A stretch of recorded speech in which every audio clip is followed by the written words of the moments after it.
हाय बेटा, कैसे हैं? सभी को प्यार भरा नमस्कार। जैसे कि आप लोग जानते हैं टाइम स्टार्ट होगा और हम एक न्यू क्लास लेकर के आपके लिए आए हैं। जैसे कि आपको पता है कि हम लोग कहाँ तक पढ़ चुके हैं। मैं आपको हमेशा कहता हूँ कि पीछे आप हमेशा पढ़ते रहिएगा। जो वीडियो अपलोड हुए या जो क्लास हो चुकी है उस क्लास में आप जरूर एक बार पढ़ेंगे, फिर उसके बाद आएंगे। जैसे कि हम आपको बताए थे क्लासिफिकेशन, हम लोग पिछले क्लास में ये सब कुछ पढ़े कि जैव विविधता क्या होता है। संसार में इतने प्रकार के अनेकों प्रकार की प्रजातियां पाई जाती हैं जो हमको देखने पे ये महसूस होता है कि वो एक ही पर्यावरण में जीवित रहते हैं, अर्थात एक ही संसाधनों का प्रयोग करते हैं। तो इसका अर्थ ये निकला कि जहां पर अनेकों प्रकार की प्रजातियां हैं वहां का वातावरण उनके लिए अनुकूल होता है। बात समझ रहे? और जो बहुत सारी प्रजातियां पेड़ पौधों की हो चाहे जंतुओं की हो, इसी को हम लोग जैव विविधता बोलते हैं।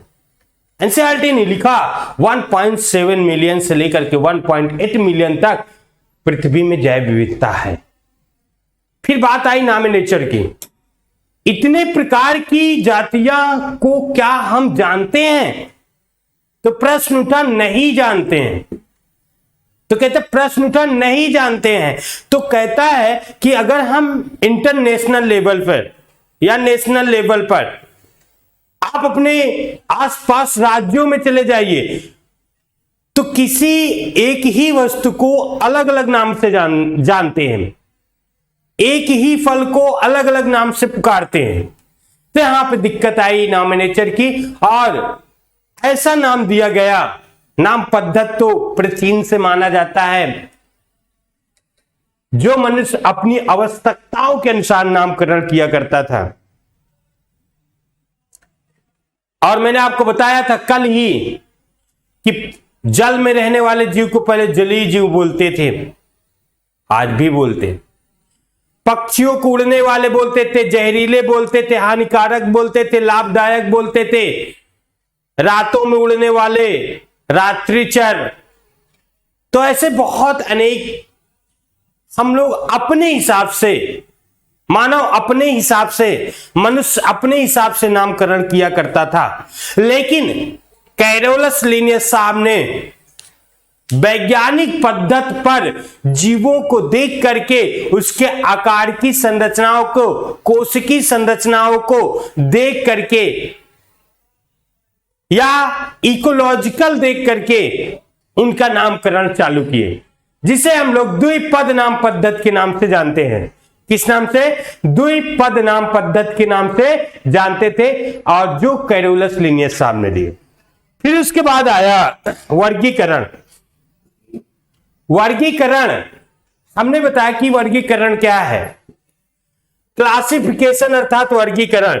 तो वर्गीकरण में हमने बताया कि जीवों को उनके लक्षणों की समताओं और असमताओं, समानता और असमानता के आधार पर दो समूह में बांट दिए गए। तो सबको जब कंपेयर करें, तुलना किए, तो कुछ लक्षण एक दूसरे से समान थे, कुछ लक्षण एक दूसरे से डिफर थे। तो बहुत सारा ग्रुप बनने लगा था। जैसे अलग अलग जातियों के कुछ लक्षण सेम है तो उसको एक ग्रुप में रख दिया गया कि इसका कुछ सेम है, तो अलग अलग जातियां आ गई। फिर अलग अलग जातियों में अलग अलग जातियों से कंपेयर करें, फिर उनके कुछ लक्षण सेम आ गए। अर्थात ऐसे देखा गया कि बहुत सारे लक्षण समानता पे है, कुछ असमानता पे है। ऐसे लक्षणों की खोज की गई तो बहुत सारा ग्रुप बना। जब ग्रुप बन गया तो उसका नाम वर्ग रखा गया, फिर उसका नाम टैक्सा रख दिया गया, और उसी के आधार पर क्लासिफिकेशन किया गया है। जैसे बताया गया, अलग अलग टैक्सा क्लासिफिकेशन का भाग होता है। वर्गीकरण जैसे किंगडम एक टैक्सा होता है, फाइलम एक टैक्सा होता है, क्लास एक टैक्सा होता है, वर्ग एक टैक्सा होता है, फैमिली, जीनस, स्पीशीज सब एक टैक्सा होते हैं। और इसके अंदर जो भी जीव आता है, जैसे कि कुत्ता, मनुष्य, भैंस, जानवर, वो भी एक टैक्सा होता है। समझ, इन्हीं बहुत सारे टैक्सा आ गए। तो देखिए वर्गीकरण में आपको बताएं, इसको 7 भागों में बांट करके हम अध्ययन करते हैं। जैसे कि कहता है जगत, किंगडम वाले बेटा, अब जगत, अब देखिए जगत 2 है, जगत 2 है, एक प्लांट जगत, एक एनिमल जगत, है ना, एक पौधों का संसार, एक जंतुओं का संसार। बात समझ है ना, एक पौधों का संसार, एक जंतुओं का संसार, ठीक है। दूसरी बात बताए, करा फाइलम माने संघ, ठीक है ना, संघ, अगर जंतु तो संघ लिखते हैं, अगर पौधा है तो उसे डिवीजन, क्या बोलते हैं, डिवीजन बोलते हैं, ठीक है ना, क्या बोलते हैं, डिवीजन या भाग, भाग या प्रभाग, ठीक है। क्लास, क्लास को हम लोग क्या बोलते हैं बेटा, कुल, आर्डर को गण, और फैमिली को क्या बोलते हैं, फैमिली को क्या बोलते हैं बेटा, इसको स्पीशीज को जाति, और इसे वंश, ठीक है। तो ऐसे हम लोग देखेंगे, ऐसे हम लोग देखेंगे तो अलग अलग इसको भागों में बांटा गया है, समझ रहे ना, अलग अलग भागों में इसको बांटते हैं। और इस पे द्विनाम पद्धति में यह बताया गया कि स्पीशीज और जीनस, ये पहला जीनस और दूसरा स्पीशीज नाम देते हैं, किसी भी जाति का 2 नाम दिया जाता है, ये दोनों नाम, जीनस और स्पीशीज, वंश और जाति, वंश और जाति, समझ रहे ना, वंश और जाति। फिर यहां पे आ जाएगा कुल, कुल माने फैमिली, ठीक है। क्लास को हम लिखते हैं वर्ग, मिस्टेक हो गया, ओके, इसे लिखते हैं वर्ग, ओके। तो ऐसे हम लोग देखें कि जगत, संघ, वर्ग, गण, कुल, वंश और जाति, ये 7 भागों में बांटे गए। एनसीईआरटी ने आपको बताया, एनसीईआरटी ने आपको बताया, बहुत सारे उसमें एग्जाम्पल भी दिया गया है, क्लासिफिकेशन भी किया गया है, उसमें क्लासिफिकेशन भी कर करके आपको बताया है। अब मैं एक एक स्टार्ट करता हूं, ये क्या होता है। तो देखिए सबसे अगर मैं कहूं छोटी इकाई वो जाति होती है, जाति सबसे छोटी इकाई होती है, समझना, जाति जो होती है सबसे छोटी इकाई होती है। जैसे देखिए जाति, जाति किसे कहते हैं, इसमें बहुत सारी चीज अपवाद भी है। तो कहता है जाति क्या है, तो ऐसे में सिंपल बता दूं कि इस समय वर्तमान पृथ्वी पर, कहां पे बेटा, वर्तमान पृथ्वी पर जीवित जीव जिसमें जनन की क्षमता होती है, जिसमें जनन की क्षमता होती है, क्या कहते हैं बेटा, जाति कहते हैं। सुनो, प्रश्न चिन्ह लग गया, हमने प्रश्न चिन्ह लगाया, कह रहा जाति विशेष क्या है, वर्तमान पृथ्वी पर जो भी जातियां हैं, क्योंकि बेटा जानते जाति से जाति बनती है, जाति से सदैव जाति बनती है। तो कहता है जाति से अगर जाति बनती है तो वर्तमान पृथ्वी पर जीवित होना चाहिए, वर्तमान पृथ्वी पर वो जाति जीवित हो। तो यहां पे 2 तर्क निकलता है, एक तो ऐसे भी बहुत जीव हुआ करते थे जो वर्तमान पृथ्वी से चले गए, है ना, उनकी पूरी जातियां समाप्त हो गई है, तो उसे हम लोग क्या कहते हैं, विलुप्त प्रजाति बोलते हैं। क्या, विलुप्त प्रजाति बोलते हैं। ध्यान से सुनना बेटा, मैंने जो लिखा सेंटेंस, उस सेंटेंस पर ही काफी कुछ निर्भर होता है। साइंस का मतलब यही होता है कि अंदर सोचते सोचते सोचते जाओ। तो यहां पे एक तर्क है कि क्या सर वर्तमान पृथ्वी पर जो जातियां हैं वो ही जाति होती है, तो कदापि नहीं। मैंने प्रश्न चिन्ह वहां पे लगाया कि नहीं, तुम कुछ नहीं कह सकते हो, सिर्फ सोच सकते हो, समझ सकते हो। बात समझिए, अभी आप देखना कितना फंसोगे जाति को लेकर के। तो जाति के लोग लेकर के बताया गया कि वर्तमान पृथ्वी पर जीवित होना चाहिए और जनन क्षमता होना चाहिए। तो यहां पे बताया गया कि जो जातियां हुआ करती थी जो विलुप्त हो गई हैं वो जाति नहीं है, बिल्कुल नहीं है, वो तो चली ही गई। दूसरा एक संकटग्रस्त जाति, वो भी जाति लेकिन संकट, जिनकी संख्या बहुत विलुप्त होने वाली है, यानी खत्म होने वाली पूरे पृथ्वी से, उसे संकटग्रस्त जाति बोलते।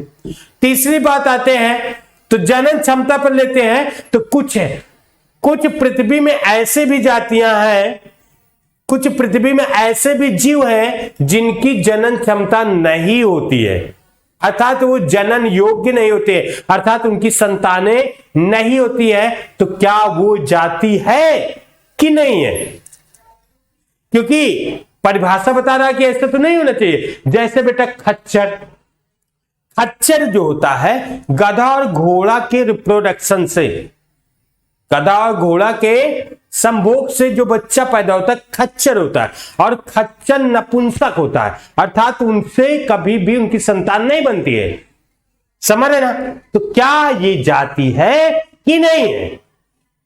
क्योंकि जनन क्षमता तो उसमें होती नहीं, जीता है, वर्तमान पृथ्वी पर है, लेकिन उनमें जनन क्षमता नहीं होती। कमेंट करके जरूर बताना क्यों ये जाति है या नहीं है। ठीक है, दूसरी बात, तो हम लोग कहें कि जाति वर्तमान पृथ्वी पर जीवित प्राणी हो और जिसमें जनन क्षमता हो, यानी संतान उत्पत्ति करने की क्षमता हो, क्योंकि कहता है जाति से जाति का निर्माण होता है, इसलिए कंटिन्यू पृथ्वी पर सतत हमेशा जातियां बनी रहती है। अरे भैया जनन क्षमता खत्म हो जाए, अगर किसी की संतान ना हो तो आप सोचो कब तक पृथ्वी में कोई भी प्राणी जीवित रह सकता है ना? सोचनी बात है। चलो सोचना और कमेंट करना।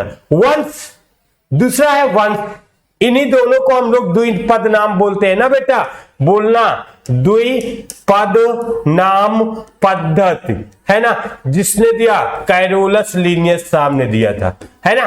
कैरोलस लिनियस में बार बार यही आपको सोचना है, समझना है। वंश यानी जीनस, जीनस क्या है? तो हमने बताया कि पृथ्वी पर बहुत सारी जातियां, बेटा यहां देखना, बहुत सारी जातियां हैं पृथ्वी पर बहुत सारी जातियां हैं। ठीक है, बहुत सारी अनेकों प्रकार की जातियां हैं, और इसको हम लोग एक नाम दिए थे का जैव विविधता, जैव विविधता। तो ये भी जाति है, सभी जातियां, ये भी जाति, ये भी सभी जातियां होती। वंश क्या होता है? तो कहता है जातियों का समूह, जैसे एक जाति 2 3 4, कह दूं कि ये 4, यहां से यहां तक, मैंने 1 2 3 4, ये 4 जाति लिया बेटा, और चारों जाति के लक्षण, इनके जो लक्षण है, ध्यान से सुनना, इनके जो लक्षण है, क्या है? लक्षण है कुछ एक दूसरे से, जो इनके लक्षण है वो एक दूसरे से मैच करते हैं। समझना, एक दूसरे से मैच करते हैं, तो इनका एक नाम रखा गया वंश। क्या रखा गया? वंश। यानी बहुत सारे जातियों के लक्षण जब आपस में समानता रखते हैं, मिलते हैं, तो उसे वंश कहते हैं। जैसे देखिए, जैसे कहता है शेर और चीता अलग अलग जाति है, ये अलग जाति है बेटा, ये अलग जाति है और ये अलग जाति है। ठीक है ना? शेर और चीता दोनों अलग अलग जाति हैं, लेकिन आप इसको देखेंगे, इसको देखेंगे शेर और चीता देखेंगे तो इसका जो नामकरण है कैसे है? द्विनाम पद्धति में कह रहा पैंथेरा लियो पैंथेरा पाइडसन। ठीक है, अब देखिए ये जो पैंथेरा है ये क्या है? वंश है। ठीक है ना?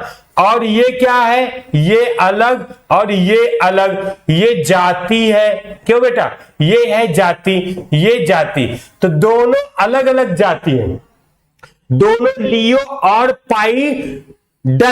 पाइडस और लियो दोनों अलग अलग जाति है, लेकिन इनके वंशज एक ही है, अर्थात ये पैंथेरा से ही निकल करके एवोल्यूशन होकर विकास करके इनका स्ट्रक्चर अलग हो गया, इनका स्ट्रक्चर अलग हो गया। इनके जो परदादा हुआ करते थे वो पंथेरा हुआ करते थे और ये आगे चल करके इनके कुछ लक्षणों में परिवर्तन, बहुत सारे लक्षण अभी भी मिलते हैं परंतु कुछ लक्षण अलग हो जाते हैं। तो इसे हम लोग कहते हैं कि जातियों के समूह को वंश कहा जाता है।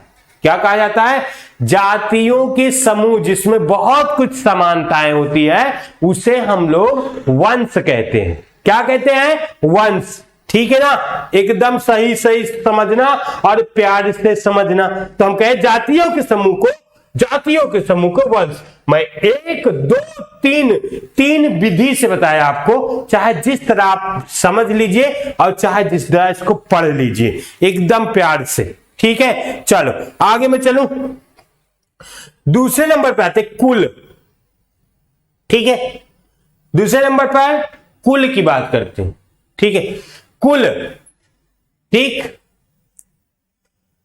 यहां पे आ जाइए कुल पे। कहता कुल क्या है? कहता है जैसे इसमें 2 चीज है, जैसे पौधे के सोलेनेनम वंश। ठीक है, ध्यान देना। ठीक है, सोलेनम वंश। और ये देखिए इसमें पिटूनिया और धतूरा, पिटूनिया और धतूरा एक ही वंश के होते हैं। समझ रहे हैं? एक ही वंश के होते हैं। तो इसमें बताया जाता है कि देखो, अगर मैं कह दूं, पहले मैंने कहा कि यहां पर ध्यान देना, नीचे से हम लोग चलते हैं स्पीशीज, जाति। ओके, जाति, बहुत सारी जातियां क्या बनाती हैं? ध्यान दो, ध्यान दो, रुको, ऐसे देख लीजिए। देखिए बहुत सारी जातियां मिलकर के क्या बनाती हैं? वंश। ठीक है, और वंश मिलकर के क्या बनाते हैं? ठीक है, क्या बनाते हैं बेटा? कुल। ठीक है, कुल मिलकर के क्या बनाते हैं? गण। और गण मिलकर के क्या बनाते हैं? वर्ग। और वर्ग मिलकर क्या बनाते हैं? संघ। और संघ मिलकर के जगत। तो यहां पे आप आइए, मैंने कहा बहुत सारी जातियां मिलकर के वंश बनाई, बहुत सारे वंश मिलकर के कुल बनाए, बहुत सारे वंश मिलकर के कुल बना लेते हैं। तो देखिए अलग अलग वंश इसमें देखिए एक ही है और फिर कुल बनाएगा, बहुत सारे कुल मिलकर के आर्डर बनाएगा। तो ऐसे हम लोग चल रहे हैं। ठीक है ना, ऐसे चल रहे हैं और अंत में हमको क्या मिलेगा? संघ। संघ के बाद जगत। ठीक है ना, संघों का जगत। अगला आइए गण। देखिए जैसे गण में एक बात बताए, पेलिनिडी और कैनिलिडी 2, ये कार्निवोरा का है। किसका है? पेलिनिडी और कैनिलिडी, ये किसका है? कार्निवोरा। किसका है? गण में आता है कार्निवोरा। कौन सा गण? कार्निवोरा। ठीक है, कार्निवोरा गण में ये दोनों आते हैं। ठीक है, चलो अगला देखिए, जैसे वर्ग में देखिए वर्ग क्या है? तो बताया गया, पहले ही मैंने आपको बताया, जाति। ठीक है, फिर वंश, फिर इसके बाद कुल। ठीक है, फिर कुल के बाद क्या आएगा? गण। ठीक है, फिर उसके बाद वर्ग। तो कह रहे हैं बहुत सारे जो गण है, बहुत सारे गण जो है समूह में जब इकट्ठा होती है, इसमें समानताएं होती हैं, तो उसे हम लोग क्या कहते हैं? वर्ग यानी क्लास कहते हैं। तो क्लास की बात आप समझिए। क्लास देखिए एग्जाम्पल से समझेंगे। जैसे बाघ होता है, बिल्ली होता है, कुत्ता होता है। बाघ, बिल्ली, कुत्ता अलग अलग जाति है। ये अलग अलग जातियां किस गण में रखी गई है? कार्निवोरा गण में रखी गई है। जैसा भी अभी हम लोग देखे कार्निवोरा गण। ठीक है, तो हमने कहा कि यहां पे देखिए बाघ, बिल्ली, कुत्ता, ये क्या है? कार्निवोरा गण में है। और बंदर, गोरिल्ला, गिब्बन, प्राइमेटा गण में है। ये भी एक गण है। ठीक है, प्राइमेटा गण। तो देखिए अब यहां पे देखो अलग अलग जाति है और इसमें अलग अलग गण है। तो हमने कहा गण का समूह एनी ऑर्डर, ये क्या है? ऑर्डर। ऑर्डर का समूह क्या होता है? वर्ग होता है। ऑर्डर का समूह, ठीक है ना, ऑर्डर का समूह क्या होता है? वर्ग होता है, यानी क्लास होता है। क्या होता है? क्लास। जैसे एग्जाम्पल मैंने बताया कि बाघ, बिल्ली, कुत्ता, पर्टिकुलर जात पे आइए, ये सभी एक ही बाघ, बिल्ली, कुत्ता सभी कार्निवोरा गण में आते हैं। बंदर, गोरिल्ला, मनुष्य भी ले लो, गिब्बन ले लो, प्राइमेटा में आते हैं, ठीक है, प्राइमेट गण में। अब दोनों ये अलग गण है, ये अलग गण है, लेकिन इनके दोनों के समूह के हम लोग मैमेलियन कहते हैं, क्योंकि ये दोनों की कुछ समानताएं एक दूसरे से मैच करती है। तो कहता है इसको किस में रखेंगे? मैमेलिया वर्ग में। कौन से वर्ग? मैमेलिया वर्ग बेटा, क्योंकि सभी हैं स्तनधारी प्राणी। ये देखो, बाघ भी स्तनधारी, बिल्ली भी, कुत्ता भी, बंदर भी, गोरिल्ला भी, गिब्बन भी, ये सभी स्तनधारी हैं। तो स्तनधारी प्राणी हैं, भले इनके गण अलग अलग है, ठीक है ना, ये कार्निवोरा गण में है, ये प्राइमेटा गण में है, वो अलग बात है, गण इसका चेंज है, लेकिन वर्ग स्तनधारी अर्थात मैमेलियन में ही आएंगे। अर्थात ये भी परिपक्व बच्चे को जन्म देते हैं, ये भी परिपक्व बच्चे को जन्म देते हैं। ओके, चलो दूसरा संघ नहीं फाइलम। फाइलम में देखिए संघ क्या होता है? संघ, संघ में आप पढ़ेंगे 11 संघ होता है। एनसीईआरटी में 11 संघ दिया गया है। कितने संघ?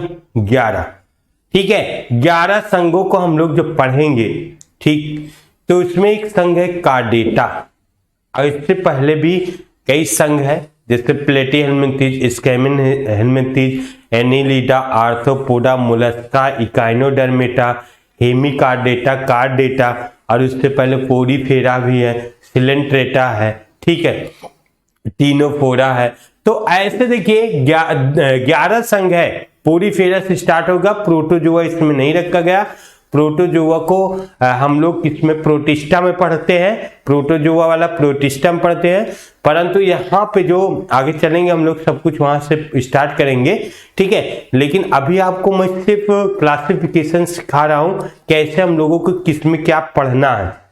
जब हम लोग एक एक जीव को आगे पढ़ेंगे तो हमें ज्यादा समझ में आएगा, क्योंकि जब 5 किंगडम अभी हम लोग जो है ये पढ़ रहे हैं, फिर इसके बाद जो है दूसरे अध्याय में हम लोग पढ़ेंगे 2 किंगडम, फिर आपके एनसीईआरटी में 5 किंगडम दिया गया है, और 5 किंगडम के अनुरूप हम लोग पूरा 11th कवर करेंगे, और उसी के अनुसार हम लोग पूरा 5 किंगडम के अनुसार ही पूरा सिलेबस को खत्म करेंगे। तो इसमें देखिए 5 किंगडम में क्लासिफिकेशन में बहुत सारी बात है। 5 किंगडम है, और 5 किंगडम को हम लोग खत्म करके फिर इसके फिजियोलॉजी, पौधों के और मनुष्य या किसी पर्टिकुलर जंतुओं के फिजियोलॉजी में पढ़ेंगे। ओके, ये बात आपको याद होना चाहिए कि हम लोग पढ़ते कैसे हैं, ठीक है, वो बात अलग है, लेकिन हम लोगों को तरीका पता होना चाहिए कि हम लोग पढ़ेंगे तो कैसे पढ़ेंगे, ठीक है। क्योंकि अगर सब आपको पता हो, हम लोग पहले चैप्टर के इंट्रोडक्शन में है कि कैसे हम लोगों को क्या क्या समझना है। अभी आपको ज्यादा भौकाल नहीं मचाना, बस चुपचाप समझते चलना है। जैसे एक एक दो चैप्टर क्लियर होगा, आपके मन में ये सारी बात पीछे फिर से वो रिवीजन होती चली जाएगी कि हाँ, हम लोग ने वहां पे ये चीज जाना था। अब तुम सोचो एक एक चैप्टर पढ़ करके कोई विद्वान हो जाए तो नथिंग, वो नहीं हो सकता है, ठीक है। क्योंकि आप बार बार जब अगले चैप्टर को इसको जहां तक समझ लेगी, बस यहीं तक है ना। ऐसा नहीं है कि कोरोना काल में ऐसा हुआ कि एक पेपर, एक एक सिलेबस का 3-3 पेपर हुआ करता था और 10-10 दिन चलता था। अब तो एक दिन में एक सब्जेक्ट खत्म हो गया पेपर। फिर अगर हायर एजुकेशन की बात करते हो तो समझ लो एक एक दिन में 4-4 पेपर हो गया, बात खत्म, फॉर्मेलिटी था, ठीक है। तो आपको समझने के लिए सबसे प्रथम आपको बेसिक पता होना चाहिए और उसी बेस के अनुसार हमको हर एक चीज पता होना चाहिए, ठीक है। क्योंकि ये चैप्टर फिर आपको बीच में मिलेगा। बीच में क्या मिलेगा, इसकी बातें जो ये अभी हम लोग वर्ग कर रहे हैं, टेक्सा क्या होता है, वर्गीकरण कैसे होता है, ये क्या होता है, वो क्या होता है, ये सारी बात फिर आपको आगे चल के मिलेगी कि हाँ सर वहां पे हम लोग ये बात समझे थे। चलो आगे चलते हैं। संघ क्या होता है, मैंने बताया था कि संघ जो होता है 11 संघ होते हैं, ठीक है। वर्गीकरण में हम लोग 11, जब हम किसी जंतुओं को पर्टिकुलर सिस्टम ऑफ क्लासिफिकेशन के अनुसार बांटते हैं, ठीक है, system of classification, system of nomenclature की बात करें, लैटिन भाषा सिस्टम ऑफ क्लासिफिकेशन पे जब बात करते हैं, लैटिन भाषा का वर्ड है, तो उसमें हमको पता चलता है हम किसी पर्टिकुलर 5 किंगडम में एक एक किंगडम को अंदर, उसके अंदर को हम लोग क्लासिफाई करते हैं, जिसे सिस्टम ऑफ क्लासिफिकेशन कहा जाता है। जैसे हम लोग पौधों को देखें तो पौधे होते हैं, यानी सभी से पौधे अलग हो गए, जंतुओं से अलग हो गए, फंगस से अलग हो गए, प्रोटिस्टा से अलग हो गए, मोनेरा से अलग हो गए। तो इसके अंदर भी कैटेगरियां हैं, है ना। तो पौधा तो एक सेम नहीं है, अलग अलग प्रजाति के पौधा, अलग अलग उसका बिहेवियर है, अलग अलग उसमें फूल है, अलग अलग उसमें फल है ना। तो उसको भी बांटने की कोशिश की कि छोटे से लेकर हाई लेवल तक पौधे, तो उसे सिस्टम ऑफ क्लासिफिकेशन कहा जाता है। इसी प्रकार जंतुओं में भी आएंगे तो जंतु तो पौधे से अलग है, नथिंग, एकदम सही बात है, फंगस से अलग है, मोनेरा से अलग है, सबसे अलग है। परंतु इसमें भी जो जंतु हैं अनेक प्रकार के, कुछ छोटे छोटे जीव होते हैं, है ना। अब देखो कोई मनुष्य होता है, कोई हाथी होता है, कोई बिल्ली होता है, तो आप देखिए उसमें भी हम लोग सिस्टम ऑफ क्लासिफिकेशन करेंगे कि अलग अलग समूह में इसको बांटेंगे। जब बेटा इसको अलग अलग समूह बांटेंगे तो मैंने कहा 11 संघ आपको मिलेगा, ठीक है। और स्टार्ट होगा पोरीफेरा से, पोरीफेरा, ठीक है, फिर सिलेंटेटा, टीनोफोरा, प्लेटे हेलमिंथीज, स्कैमेन हेलमिंथीज, ठीक है, फिर एनिलिडा, आर्थ्रोपोडा, मोलस्का, इकाइनोडर्मेटा और हेमिकार्डेटा और कार्डेटा। देखो 1 2 3 4 5 6 7 8 9 10 11, तो 11 भागों में हम लोग इसको बांट करके अध्ययन करेंगे। ओके बेटा, चलो तो ये देखिए कार्डेटा जो है 11वां भाग है, ठीक है, कार्डेटा। तो कहता है कार्डेटा को अलग अलग वर्ग, यानी संघ क्या होता है तो बताएगा वर्ग का समूह होता है। अगर ऐसे नहीं, वर्ग का समूह होता है, क्या होता है, वर्ग का समूह क्या होता है बेटा, वर्ग का समूह संघ होता है। अगर हम ऐसे लिखें तो अलग अलग वर्ग है, जैसे मत्स्य, मत्स्य एक वर्ग है, मछली जिसमें रखा गया है, ठीक है। उभयचर, एम्फीबिया भी एक वर्ग है बेटा, एक क्लास है, ठीक है ना। एम्फीबिया भी एक वर्ग है जिसमें मेढक वगैरह है। फिर सरीसृप भी एक वर्ग है जिसमें ये भी एक क्लास है, जिसमें कौन से जीव आते हैं, छिपकली, सांप, जो धरती को रगड़ करके ऐसे ऐसे चलते हैं। केचुआ नहीं आता है ना, केचुआ पे ना आना, ठीक है। तो देखिए, तो ये बताया गया कि सरीसृप जो जैसे स्नेक, सांप वगैरह, अजगर वगैरह होते हैं, ठीक है, और इस तरह हम इसको समझेंगे सरीसृप। पक्षी, पक्षी भी एक वर्ग है जिसमें सभी पक्षियां आती हैं। तो सभी वर्गों के समूह को हम लोग क्या बोलते हैं, संघ। और किस, ये सभी वर्ग, मत्स्य, उभयचर, ये सभी वर्ग किसमें, कार्डेटा में रखे गए। इस तरह हमको ये महसूस हो रहा है कि आप कह सकते कि सर क्या एक एक संघ, जैसे कार्डेटा के वर्ग बनाए हैं, तो क्या सभी संघों का वर्ग होगा? बिल्कुल होगा, है ना। जो समानता वाले होंगे तो ठीक है, नहीं तो उसके वर्ग बन जाते हैं। बिल्कुल बेटा, एकदम। अगर कार्डेटा के लक्षणों को ये फॉलो कर रहे हैं तभी तो वर्ग बना। हम कहते कि, आप कहते कि सब पोरीफेरा, सिलेंटेटा, स्कैमेंथीज, प्लेटे हेलमिंथीज, इकाइनोडर्मेटा, कार्डेटा, हेमिकार्डेटा, इनका भी क्या वर्ग होगा? बिल्कुल होगा, ठीक है। लेकिन हम लोगों के सिलेबस में जितना दिया गया है हम लोग उतना ही पढ़ेंगे, बहुत सारा भौकाल में नहीं जाएंगे। ओके, तो ये बात आपको याद रखना है। चलो ठीक है, चलो बेटा। अब देखो जगत, तो जगत क्या कहते हैं, जगत में कहते हैं भैया संघ का समूह होगा, संघ का समूह ना, संघ का समूह। तो संघ का समूह जो होता है वो जगत होता है। तो संघ कितना है? 11। तो 11 संघों का समूह जो हुआ वो जगत हो गया।